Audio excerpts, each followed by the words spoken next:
योगी जी, आपके साथ जो कॉलेज में पढ़ते थे साथी संगी ये कहते हैं, बीरेन बहुखंडी ने बताया कि आप 22 साल की उम्र में अचानक गायब हो गए।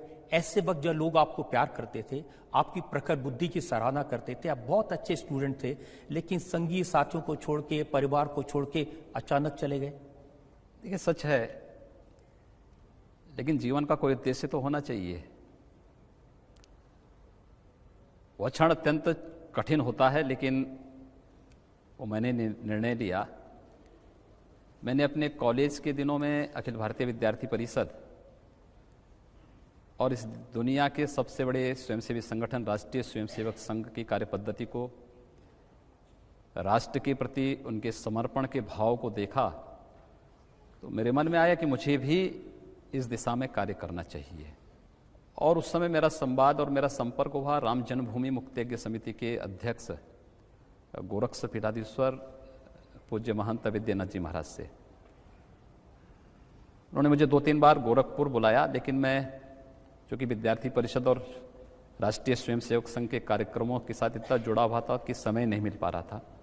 लेकिन जब राम जन्मभूमि आंदोलन बहुत तीव्र और आगे बढ़ा तो मुझे लगा कि अब मुझे उस मिशन में आगे बढ़ जाना चाहिए, तो मैं गोरखपुर चला गया। और बाद में ये मेरा सौभाग्य है कि गोरक्ष पीठाधीश्वर पूज्य महंत विद्यानाथ जी महाराज ने मुझे अपना शिष्य स्वीकार किया।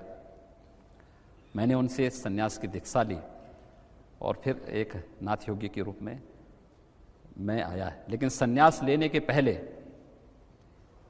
मैंने अपने पूज्य गुरुदेव के सामने कुछ प्रश्न उससे रखे थे, क्योंकि ऋषिकेश और हरिद्वार में रह करके मैंने ये देखा था कि बहुत सारी चीज़ें मेरे सामने आई थी, देखता था मैं। संन्यास का मतलब क्या पलायन है, और अगर पलायन है तो मैं पलायन, जीवन में पलायन का रास्ता नहीं अपनाना चाहता था। मैंने इस बात को कहा कि मैं संन्यास का मतलब सेवा से जोड़ करके देखना चाहता हूँ। उन्होंने कहा कि गोरक्षपीठ जिस अभियान के साथ जुड़ी हुई है, एक बार तुम उसको देखो। तो 6 महीने का समय दिया उन्होंने मुझे, और मुझे लगा कि वास्तव में संन्यास का जो सही अर्थ है उसको गोरक्ष पीठाधीश्वर महंत विद्यानाथ जी महाराज जी रहे हैं। तो उन्होंने मुझे शिष्य के रूप में स्वीकार किया, मैंने उन्हें गुरु के रूप में स्वीकार किया, और मैं सन्यासी के रूप में, योगी आदित्यनाथ के रूप में सबके सामने आ गया।